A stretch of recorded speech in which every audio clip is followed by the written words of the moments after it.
Hello, everyone, and welcome to today's webinar, Recruiting for Your Hybrid Office. Are you ready? As people have been returning to the office, we've seen a shift in how often employees are required to perform work on site, with many offices shifting to a hybrid model. So today, our presenter, Chrisanne Bowden, is going to share tips on the importance of having a strategy in place before you begin recruiting for a hybrid office, communicating with candidates about the challenges, benefits, and expectations of working in a hybrid office, and structuring interviews to find the right hire for a hybrid work model. But first, let's do a little housekeeping. So we invite you to use the Q&A feature to submit questions at any time during the webinar. We're going to try to get to them at the end of the presentation, so send them as they come up. The second thing is this webinar is being recorded. Tomorrow you'll receive a link and with the recording and also the slide deck, so keep your eyes open for that in your inbox. So before we get things moving here, let's kick it off with a little poll. So we want to hear from you about your current in-office, work from home, or hybrid arrangements. And let me just launch this poll here. So tell us if you're still working remotely but considering a hybrid environment, currently running a hybrid office, working in the office but considering a hybrid model, working in the office and not considering hybrid options, or none of the above. We'll just let this run for about 30 seconds here while we collect everybody's feedback. This is always the fun part. It's kind of like watching a horse race or something, you know, see who's going to be the big winner. All right. It's 10 more seconds. If you don't have your answer in, now is the time.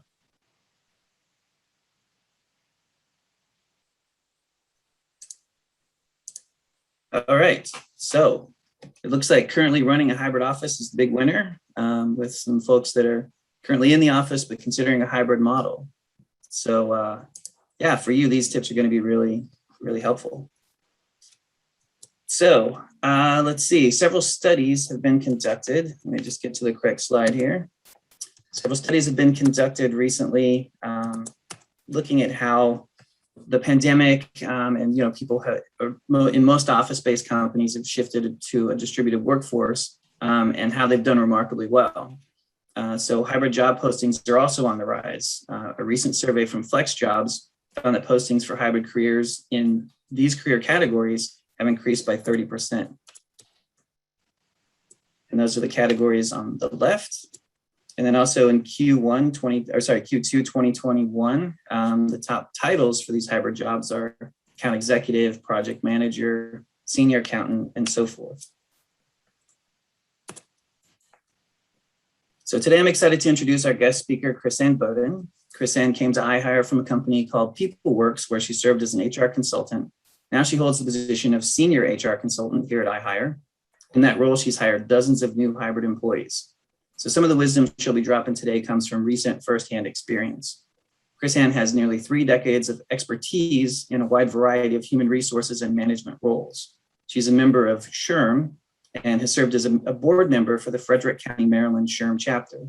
She's worked in an HR leadership capacity in multiple industries where she is recognized as a catalyst for growth, positive change, and continual improvement. Outside of her work with iHire, Chrisanne's primary focus and source of pride is mentoring. She's currently working with Project Hope through Adams County Children and Youth Services and has previously mentored young local women through the Woman-to-Woman Mentoring Program. So welcome, Chrisanne. I'm so excited to have you with us. Thank you.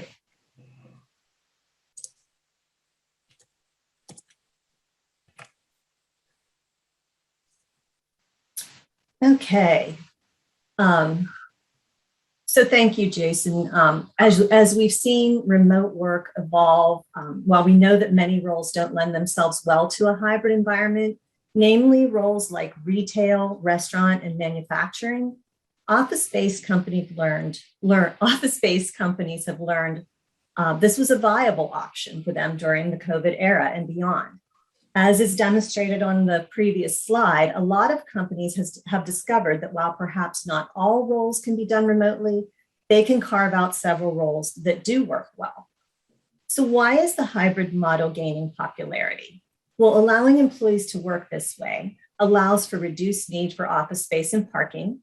It creates better space for social distancing and provides employees with an opportunity for a better work-life balance, while still allowing for some in-person collaboration and team activity. The creativity around how some organizations are approaching hybrid workplaces is truly astonishing. At iHire, we've grown our staff in 2021 by over 30 new hires in a blended environment. So we think we've learned a few things we can share that we hope are beneficial. While flexibility used to be a perk, now it's become a business strategy. So what used to be our pre-pandemic work options? So as we entered into 2020, most workplaces had one of three types of models. Organizations often made the decision to be 100% in office, valuing in-person collaboration and teamwork as their priority. And let's be honest, perhaps because they didn't feel employees would be as productive or maybe harder to manage if they were not in the line of sight of their managers. Additionally, some companies had already shifted to some or all of their roles being 100% remote. They invested in technology to get the job done, saved money on office space, and allowed the organization to recruit and hire from wherever the best talent was. Finally, many companies have begun to focus on employee well-being by allowing 80% in office and one flex day, either at the employee's choosing or on a set day when the company as a whole or a team worked from home. So things obviously quickly changed in March of 2020 when many roles became 100% remote. Many of the traditional companies who had clung to that 100% in-person model had to adjust. Now, as we enter nearly a year and a half into this pandemic, companies are beginning to define what they want their workplace to be long-term. So hybrid has become an option for many, with a variety of models evolving. So what does hybrid work look like in the modern era? What are the ways employers are considering what a hybrid model could look like? Some organizations are embracing employees working primarily from home, asking them to come into offices or shared spaces only when in-office meetings are needed. This is really similar to 100% remote work, but consideration does have to go into what those in-person meetings look like. Is the workforce, although remote, still primarily located in one city or region? One common trend we've seen is that people have moved away from metro areas to enjoy lower costs of living, maybe a better quality of life, or to be near family. One iHire client I recently worked with had a remote workforce of around 20% pre-pandemic, and now 45% of their workforce is remote. This is the DC metro area. Now they have to consider travel costs for in-person meetings since it will involve such a large percentage of staff now not being local. So other companies plan in-office team days where some departments or even the full workforce has to be in the office. This really helps support the collaboration and bonding that happens when we all happen to be in the same place. But again, if the workforce isn't local, more planning and expense is going to occur. Many organizations have also elected to move to a model with more flex days than the previous standard 1 day per week being remote. For example, they may work remotely Monday and Friday. They may work 2 days remotely, 2 days 1 week, 3 days the next, which is allowing basically a 50% remote work model. The options are really truly endless, but what we are seeing the most common is 3 days in office and 2 days remote for a blended type work environment. Finally, we see organizations with roles that require less face-to-face collaboration to allow in-office days to be chosen by the employee. Obviously, this model requires a little more consideration from the organization to ensure that this level of flexibility is appropriate and workable. Keep in mind, this can be a big benefit for the employee, but may require some planning and focus from the manager. So since we're talking about recruiting today, we want to mention that when we're moving to hybrid models, we still have to keep in mind that candidate experience will remain a top priority. Once an organization has determined the scope and design of the model they've selected, you need to have a hybrid recruiting strategy in place. One of the most obvious considerations becomes what the expectation will be for in-person presence. This determines how far you can recruit with regards to geography when it comes to candidate consideration. At iHire, we've moved to a blend of remote work and hybrid work. While fully remote roles can work from anywhere, other roles need to be a reasonable commute from one of our locations. When recruiting, we label those job posts as such, with 1 or 2 office locations as options. Remote positions are labeled as remote jobs, obviously.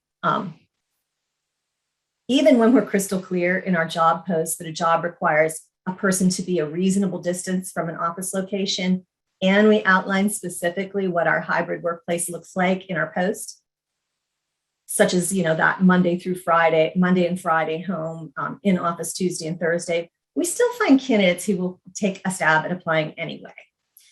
You need to disqualify candidates in a thoughtful way. Always be sure to let the candidate know you appreciated them applying, but you'll be moving forward with candidates local to your office location. Never burn a bridge by not responding, because this could really damage your employer brand. Finally, set expectations before the interview. I really recommend you clarify with candidates during an initial phone screen exactly what your hybrid workplace looks like, and confirm the candidate agrees to and can work with this arrangement. This confirmation needs to happen early in the hiring process out of respect for the candidates and your hiring team's time. We'd never want a manager to find a dream candidate only to find they can't work with your schedule or hybrid requirements. So what are some of the challenges we're going to find with hybrid recruiting? Recruiting for the hybrid workplace may bring a few challenges. You may find that you're getting an increase in applications. For some roles, this can be a good thing, but you need to set aside more time and resources to vet and communicate with candidates. Better yet, use a tool to filter applicants so you can focus on quality over quantity. Secondly, if you're recruiting nationwide, you are recruiting in multiple time zones. How well is your organization positioned to handle work in this scenario? For roles like sales and customer service, this can actually be a benefit because you can increase your service hours. But for some highly collaborative type roles, such as some marketing or development roles, it can slow down work progress. It's also potentially a challenge to manage employees over multiple time zones. Hybrid models, especially those with some 100% remote roles, allow you to enter new markets to recruit. Initially, that can sound really attractive, but it will bring some challenges that should be thought through in advance.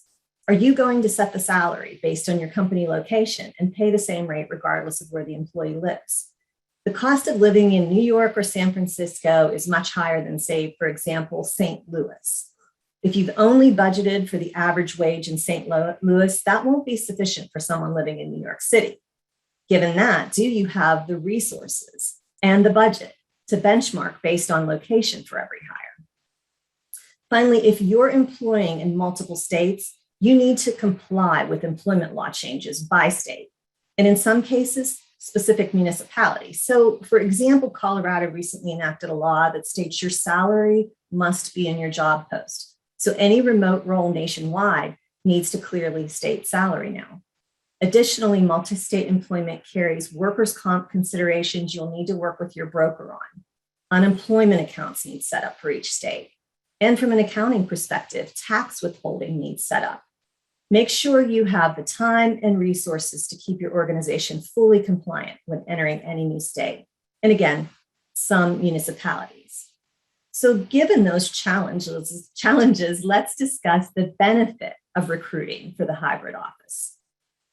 Things we need to think about before we decide to open up our hiring options related to geography were clearly outlined, but there's also a lot of benefits to casting that wider net, so to speak. So we are in unprecedented times regarding most industries finding it a struggle to find talent. Remote work allows us a much larger talent pool access.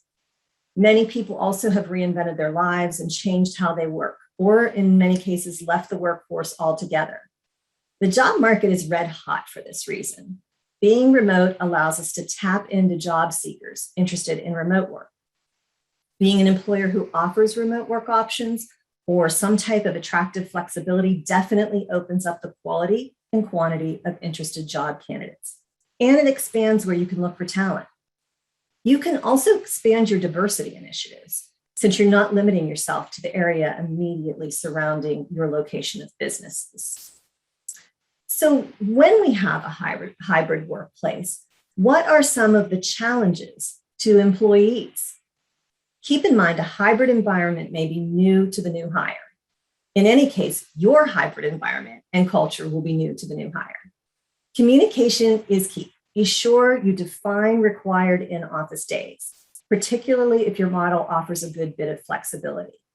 It would be unfair to an employee to be reprimanded for the amount of time they work remote if the manager didn't set in-office expectations in advance. It may be necessary to also discuss hours of operation to avoid casual start-stop times if that doesn't fit your structure. So be clear about your work expectations. Also, communicate how to use flex time versus PTO. You should be sure your new hire understands your organizational culture regarding when they can use flex time for things like doctor appointments or a meeting at their child's school, or when you would expect PTO to be used. Let those joining your organization know how you will be looking, what you'll be looking at as far as performance standards from remote workers by discussing how their performance is going to be measured. And plan on more time to communicate on a format such as Zoom or Teams or the like, so that you're getting that face-to-face time. Finally, if your company has made the leap to multiple time zones, be sure you're explaining how teams will work in those multiple time zones. Take a look at your historical structure and consider shifting things like all hands meetings that start at 9 a.m. Eastern to more of a midday time, so your West Coast staff isn't always starting work at 6 a.m. as an example.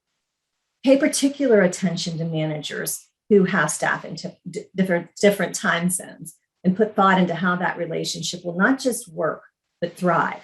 Your managers are likely going to need additional support on how they can navigate that scenario.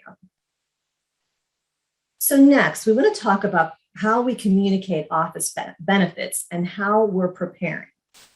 Keep in mind, one of the things likely to come up when you're recruiting is additional costs employees will face for things like Wi-Fi, cell, etc. Prospective employees will want to know how your organization handles that, even if they're too timid to ask. Plan ahead and have something you can give them in writing, perhaps outlined with other company benefits. It's wise to let them know what equipment the company will provide and what they'll be expected to provide for themselves. For example, you may provide all their computer equipment, but they would be expected to provide their own cell phone. So work with HR to review your performance management programs and make sure they're promoting fairness in performance assessments. This is particularly important for managers who have a blended workforce, some employees working full or part-time in office, some employees working full or part-time remote. Is it fair to remote workers? And are there ways that you're avoiding bias if the manager has a blended workforce? Statistics show that people we see face-to-face often leave a better impression. So our systems need to be designed to rule out that bias, so remote workers have the same salary increase, promotion opportunities, etc. Take time to develop your communication plans. If you have a blended or 100% remote workforce, communication simply must evolve. You may move all meetings to video format. Things previously communicated in meetings may move to email or some other format. There are so many good tools out there like Teams and SharePoint you can add to your resources if you haven't already. So be sure those working remotely have the same communication experience as those in the office. Managers are likely going to need management training for a hybrid workforce. So work with HR on that and see what it looks like to your organization. You also might consider an informal confidential survey to see where your strengths are and where you have opportunities for managers to improve. Special concerns occur with younger workers newer to the workforce or those new to your organization. We're seeing employers move to training in video format with frequent check-ins by managers, along with like a workplace buddy who can help the new employee with everything from general questions to workplace culture acclimation. And finally, what does inclusion look like? Perhaps our diversity and inclusion plans were created pre-pandemic and need a good solid review to make sure we're considering all aspects of the work experience. So as we're moving towards hiring, we want to prepare our hybrid office with specific interview questions. There are some important questions we need to add to the interview process that were touched on earlier, but should be clarified so we understand that the person's access and ability to work remotely is going to be assessed as well. Conduct video interviews so you can see how the person functions in their environment. Does it appear there's a lot of background activity and other people in the home? Does the person seem to be in a cramped space that won't allow for privacy or workflow if needed? Or perhaps they're clearly in a private space. Remember, you're assessing, however, not asking. It's also important to note that while it's fine to ask if the person can, for example, be in an environment where they can take client calls without interruption all day, it wouldn't be okay to ask if there's children in the home. It's also always wise to use behavioral style interviews, and these can be easily tailored to determine how a person can function remotely based on past experiences. You'll find a link in the chat that'll provide you with some tips on how to conduct a behavioral interview as well. In a hybrid situation, candidates may have some questions about where they'll be sitting on days they are in the office. Will they have a dedicated office or desk? And are there zones for people who are unvaccinated? Will they use a hot desk or a hoteling space for office visits on days they're in office? And will that space be used by other employees on different days? If it's shared, how is it cleaned? What are the rules related to masks, social distancing?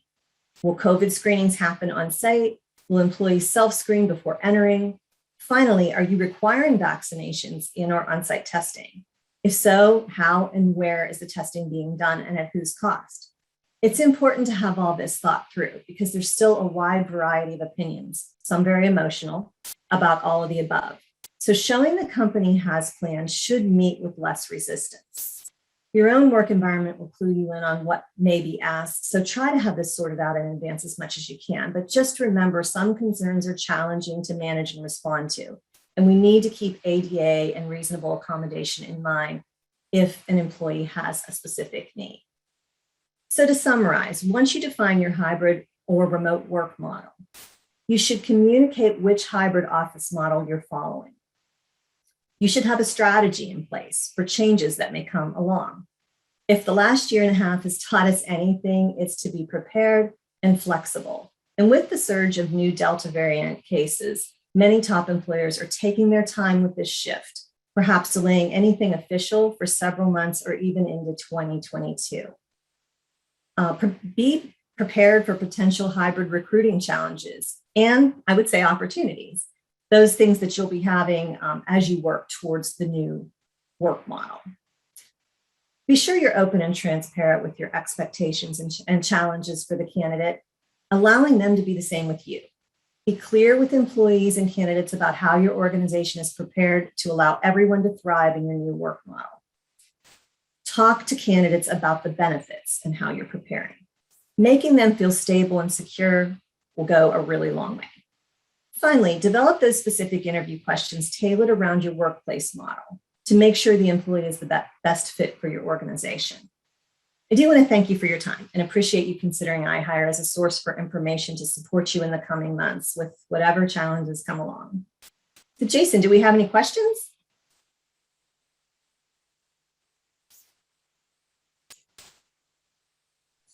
I muted myself.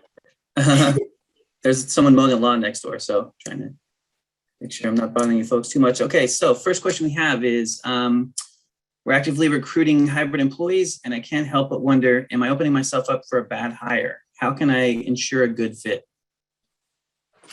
So that's a great question, and I think that's an age-old question.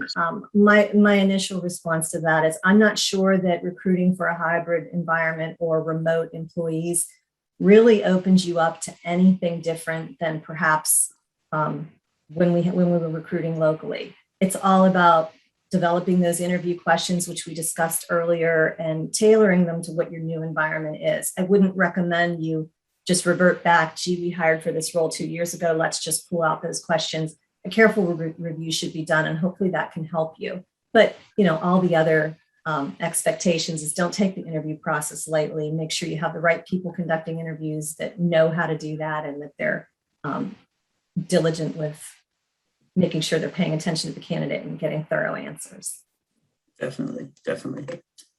Let me see here. I have another question. if we expand our talent pool and start recruiting in new states, how can I quickly get up to speed on employment laws in those states? So that's an excellent question. So a couple of different ways. So first and foremost, if you are an HR professional, there may be some resources you're already part of. If you have memberships to any professional organization, there are some really good websites that you can get membership to that help you sort through employment law. There's also consulting firms. What you would choose between those two, I think, is going to be based on volume. If you think you're going to make one hire in a state and you just really need to make sure you're compliant, just hiring a consultant, somebody who will do that for you, that is maybe going to take a couple of hours work to do an analysis for you, may cost you less than a subscription. But if you're doing a lot of hiring, you would want to consider either a professional organization or a legal site that would take care of that for you.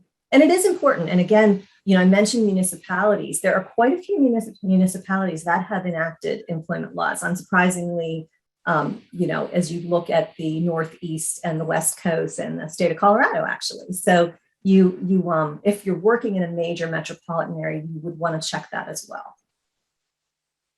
Great advice. Great advice. Let's see, is my company responsible for providing ergonomic furniture, equipment, or even ergo assessments as we transition into allowing employees to work from home indefinitely? It's a bit of a gray area, but the safe answer is yes. I think that, I wouldn't recommend for a couple of reasons that you really go in and assess the person's home. That can be pretty invasive, but you can ask, maybe develop a questionnaire about what their workspace looks like. And if you find somebody is perhaps working at their dining room table, and which there's nothing wrong with, that's going to be an office scenario for a lot of people, but they're working at their dining room table and they're sitting in a dining room chair, the cost of you providing them with an ergonomically correct office chair is probably a lot less expensive than getting a workers' comp claim down the line. And it's not going to be any different than if they were in your office. A workers' comp claims for a repetitive motion type injury, it's going to be just as hard to defend when people are working from home as it was when they were in your office. So I would recommend you look at that. I don't think you need to go to extremes, but if a chair or a simple accommodation with raising screens or something is going to be beneficial, it's probably best practices, just like if they were in your office. Great, thank you. Let's see. I want to reduce no-shows for the scheduled interview. Do you have any tips on that? So ghosting, big problem. Ghosting. Oh, wish I had that crystal ball for you. That's an epidemic thing. And in this job market, it is, something that is so frustrating and so common. And I've had it happen myself. I mentioned earlier, we've onboarded over 30 new people at iHire. And I did have some no-shows, which was very frustrating. I think if you can weigh the communication prior to the interview, and if you have a lot of lag time or a lot of incomplete responses, I often accompany email communications with phone calls just to see if I'm really getting, a lot of responses, or if it seems like it's a couple of days before they get back to me. But in the end of the day, when they ghost me, I look at it, okay, here's a free hour of time, I can get something else done. It's unfortunate, but it's a fact of our current era. Yeah, I like that. It's a really positive outlook. Got an hour. Let's see. Checking here. I don't see any more questions. So I think that's looks like we're right on the mark. Yeah, we're right on time. All right. Well, thanks so much, Chrisanne. This is really amazing. Sure. I'm sure everyone really. It was a pleasure. Thank you. Yeah, thank you so much. So just one more thing, I'm excited to announce that we have a new LinkedIn page just for employers called iHire for Employers. Pretty exciting stuff. So if you can navigate over there and follow us on iHire for Employers for lots of great tips. Thank everybody for coming today. And we will be sending out that link tomorrow for the recording. So if you missed anything, you can definitely go back through, or any of these links, you need to grab them later. Just definitely we'll send that around tomorrow. Thank you, everybody. Have a great day. Thank you. Bye.